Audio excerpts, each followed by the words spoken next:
I've been requested to make another video talking about budget side deck options, actually a continuation to the premium card series that we started. I was left a big list in my comment section about common good staples. I'm going to take the best of this and we're going to discuss it February edition. Now, I do have a huge metagame discussion planned for the first week of March. Like, we're going to film 6 videos talking about the meta, and we're going to talk 5 decks per. I've been holding up for this, but without further ado, just a little heads up. So let's dig on into this budget discussion, shall we?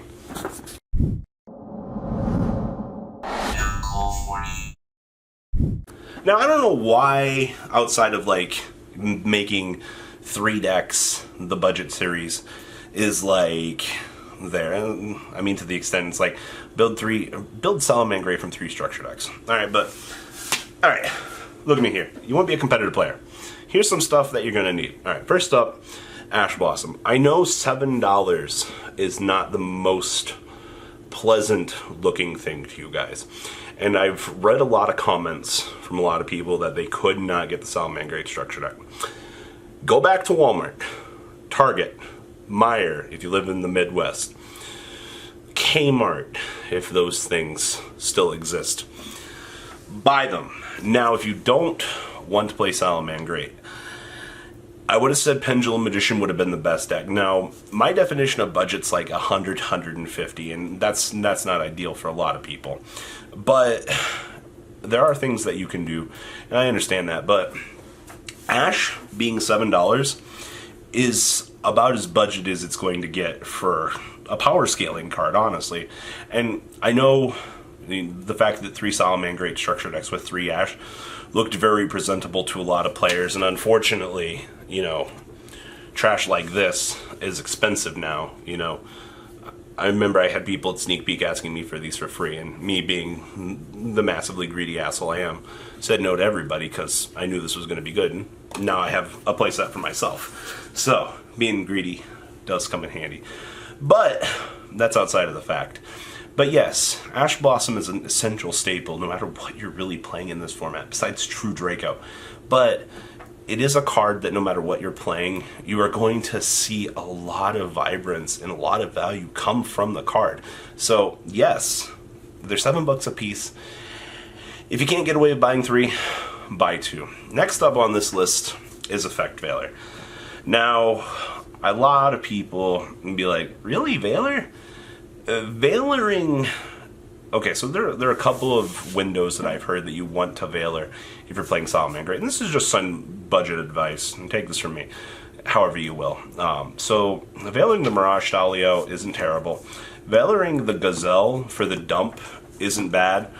I've also heard Veilering the Reincarnated Helio is okay, but I think at that point you're just kind of too far in to really, I guess, warrant a valuable reason to want to do that. But Veiler is gaining steam right now.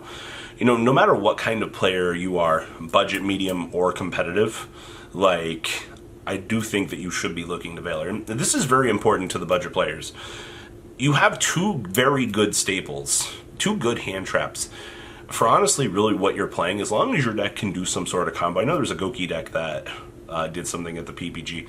Take it for what it's worth, but if you are still playing some sort of hand control-esque variant or something like that, you know, you still have things that you can do, but hand traps, they're more readily available to you now, more so than ever. So yes, please take advantage of Effect Veiler in its current format and the things that it is valuable for.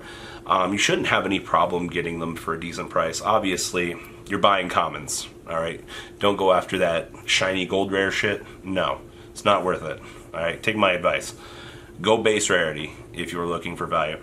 If you ask me my opinion between... Sorry, I still have a cough for some reason. If you ask me my opinion between Ash and Effect Veiler, I definitely think that Ash is more valuable. So take that with a grain of salt for how you will. Now, for the side deck is actually Shared Ride. Now, I know, Shared Ride, yeah. Depending on how you use this, if you're playing against Salamangreat, I think the best value we got out of this was +3, +4. It's definitely good against Sky Striker, which, I mean, to be honest, if you're a budget player, Sky Striker's probably bending you over the table and smacking you around a couple of times, and you're already not having fun. But Shared Ride just got this common reprint, all right? And this card was compared to Maxi. You know, take it for what it is, but I mean, like, it's no fantastical dragon. It's no for what it is, but it still says draw cards. It's still a quick play. If you win a dice roll, it does further allow you to draw into Ash Blossoms. I get it. You might not want to go for it, but as a very good presented side deck option in the current format, I would make sure, call it what it is, guys. I think that this card is worth picking up. I do think if you don't have a set of these, you're doing it wrong. But from a budget player standpoint, like, it's one of the best cards in the current format, just for the potential that it does. Like I said, it's no Thanos dragon, but, you know, for the most part, like, you are using, like, you do know what you're getting yourself into by playing Yu-Gi-Oh! On a budget. And, you know, I don't want to detour anybody, but, like, you have options, use them. I think Shared Rides are $2 max per copy. I don't see any reason, I'm not exactly sure, they might be $1. You don't have any reason to not have these, unless you're absolutely poor and your cards are bent. Then I don't know why you're playing this game, honestly. But there's that. Now, this one's more expensive, and it's called By the Grave. So, commons are looking at $3 to $4 a piece. That's expensive, alright?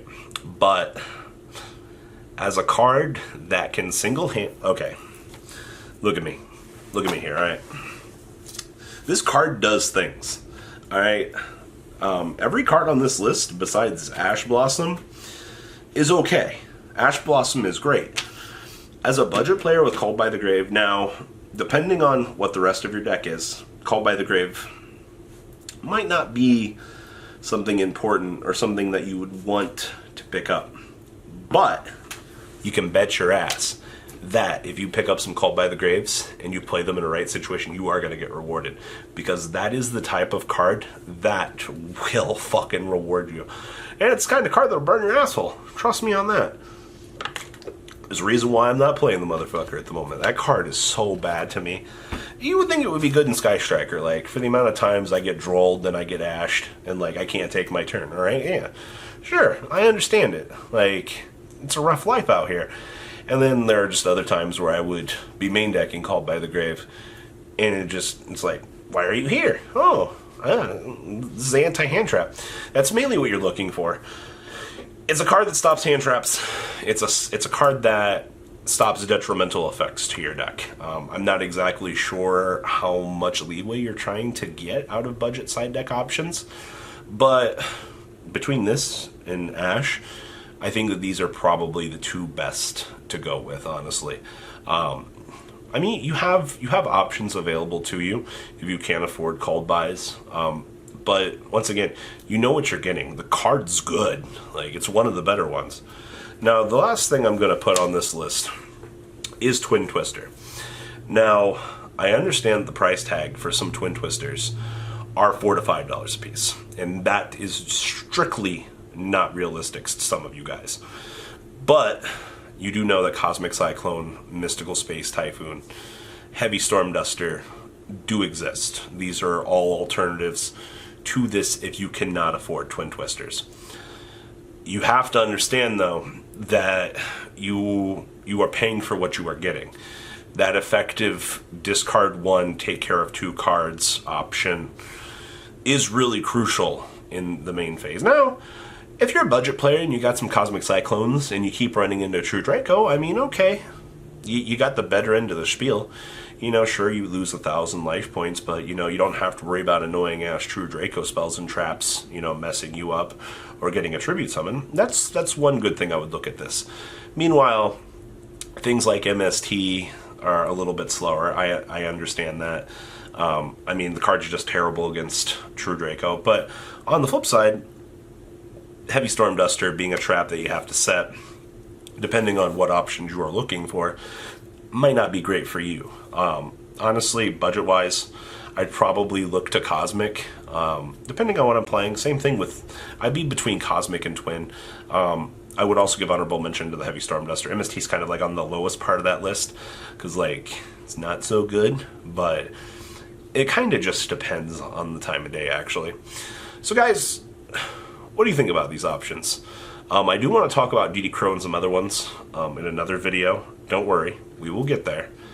But February is coming to a close, and I'm trying to save as much as we can to slate into March on the new slate, because just a couple of days, and I still got infinite deck list I gotta put up. So that's all I got for this discussion, guys. Please, comment down below, down there, tell me what you guys think. And well, guys, the Big Yellow Freak is out. Peace.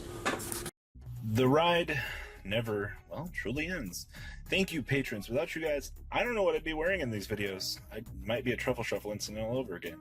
Guys, please also check out VanCole40 for some awesome Vanguard content. Some other interesting stuff you might find up here on the left or in the description as well. Thanks for watching.